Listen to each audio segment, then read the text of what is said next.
Wycliffe, la estrella matutina de la Reforma. Salmo 119, versículo 103 dice: Lámpara es a mis pies tu palabra y lumbrera a mi camino. Este versículo podemos aplicarlo perfectamente a la obra que realizó Juan Wycliffe en Inglaterra, pues en abierta oposición a la Iglesia romana de su época, tradujo la Biblia del latín a su idioma vernáculo, haciendo accesible la palabra de Dios a todas las personas y llevando a cabo una revolución espiritual y cultural de gran trascendencia en Europa. En ocasión de la celebración de los 504 años de la Reforma Protestante que en este 2021 se celebra, continuamos recordando la vida y obra de los personajes que prepararon el camino para el gran movimiento del siglo XVI con Martín Lutero.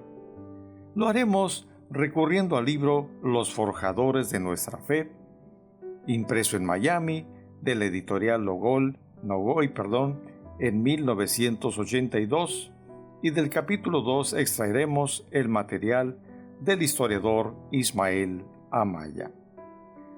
Juan Wycliffe fue un precursor inglés que ha sido correctamente llamado la estrella matutina de la Reforma. Nació en el año 1320. Ingresó como estudiante en la Universidad de Oxford, Inglaterra, con la cual estuvo relacionado el resto de su vida como uno de sus más sobresalientes profesores. Obtuvo el doctorado en teología y en 1366 vino a ser capellán del rey Eduardo III. En 1374, el rey lo designó a la rectoría de Lutherworth. Más o menos al mismo tiempo, lo nombró como miembro de una comisión para negociar la paz con Francia y para tratar con los representantes del Papa en los asuntos relacionados con las vacantes en puestos eclesiásticos en Inglaterra. A su retorno a Inglaterra, comenzó a predicar en un espíritu reformador. Su primera expresión de hostilidad contra las prácticas del romanismo fue su declaración contra los monjes mendicantes que andaban por todo el país sacando dinero de la gente por extorsión y predicando contra la educación y el progreso en cualquier forma. Comenzó a predicar en Oxford y en Londres contra la soberanía del Papa en asuntos seculares, y al mismo tiempo comenzó a publicar sus ideas por medio de panfletos y tratados. La crítica de Wycliffe contra la Iglesia de Roma fue tan severa que en 1377 fue citado ante el tribunal del obispo de Londres. El Papa se alarmó tanto que publicó un documento condenando muchos de los escritos de Wycliffe. Este, sin embargo, tenía un fuerte apoyo de parte del pueblo, los eruditos y los nobles de Inglaterra, de manera que el Papa no pudo sofocar el creciente descontento contra el control papal y los crecientes sentimientos reformistas en Inglaterra. La actitud de Wycliffe se hizo cada vez más atrevida y desafiante. Defendía los derechos del pueblo inglés contra las intervenciones extranjeras. Criticaba abiertamente la estructura teológica que la Iglesia medieval había desarrollado y, sobre todo, los muchos abusos que se multiplicaban dentro de la Iglesia. Su crítica se dejaba escuchar tanto en su predicación como en sus escritos. Wycliffe no creía que la Iglesia estaba compuesta de oficiales eclesiásticos y sistemas sacramentales.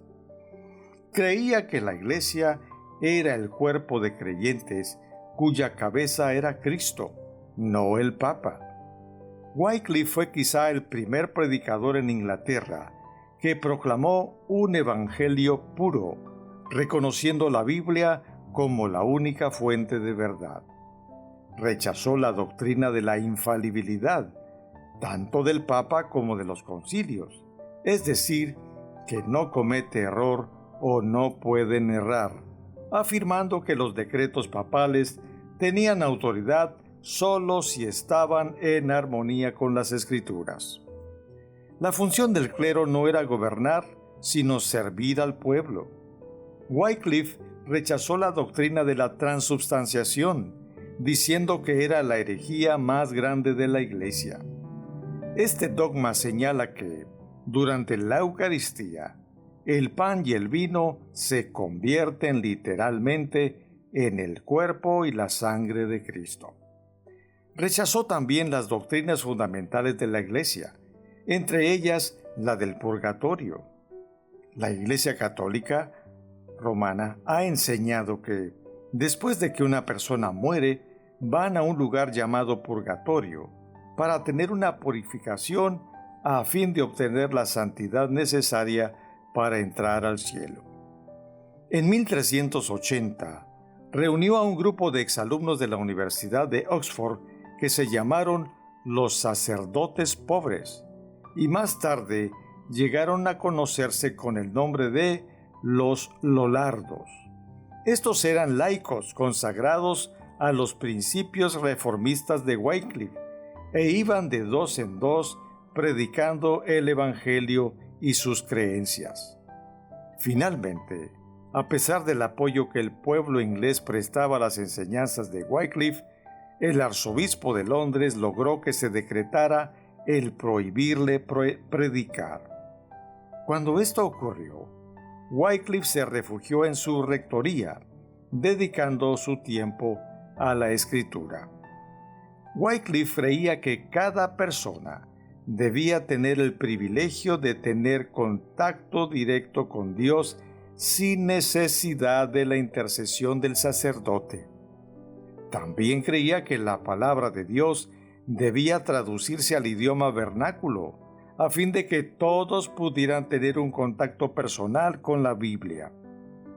Llevado por esta convicción, dedicó los últimos años de su vida a la traducción de las Escrituras.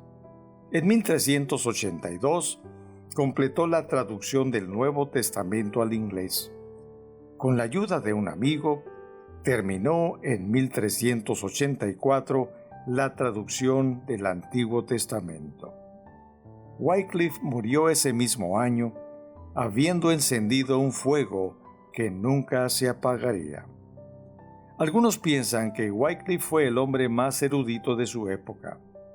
Tuvo tanto apoyo del pueblo y de personas en posiciones de influencia que las autoridades eclesiásticas no pudieron condenarlo en vida.